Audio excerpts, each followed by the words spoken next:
tem nombre de Aruba Lions Club, tur su miembro nang, e tur presidente também seguro, nós está para mim um honor e prazer de estar sentado aqui, algum minuto passar com o Buelo Cabipaha, com nos fellow Lion Ivan, com o District Governor agora que do Distrito 35N. Para Aruba Lions Club, isso aqui está algo muito grande, muito importante, seguro, depois de mira trajetória que botinho passa dentro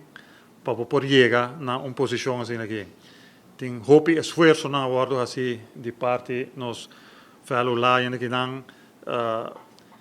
fisicamente, financeiramente,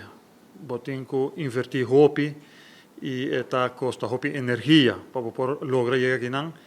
E me está seguro que nós podemos mirar atrás de nos fellow Lions Ivan que para lograr ave de estar bordo instalar como District Governor de Distrito 35N. Nós está terminando 75 anos aqui e agora que está District Governor também que está ali fora de nosso clube. E essa aqui está, me quer para não somente para nosso clube, é algo grande, mas me quer para full nos isla de Aruba, para a inteira comunidade. Me quer chamar dar uma palavra de para bem na nossa fellow Lion District Governor Ivan. Lo que me tenho que agregar tá que de weekend que passa, tá outra full weekend caminho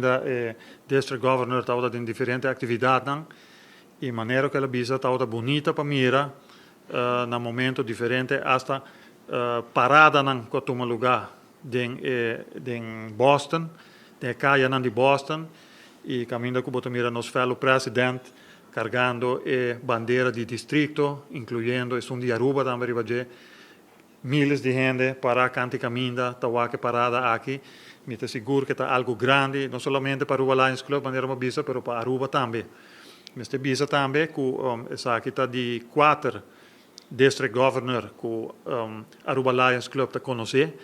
nós estamos a conhecer por mim na 1964 está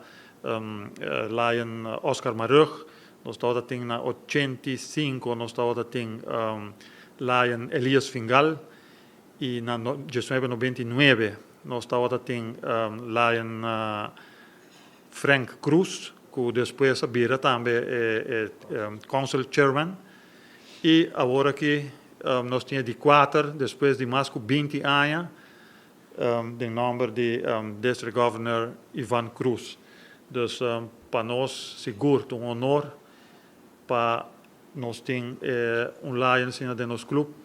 e seguro tem suporte de nos membros nos Lions de nosso clube e nós lo vai por vadiar aqui ano grande.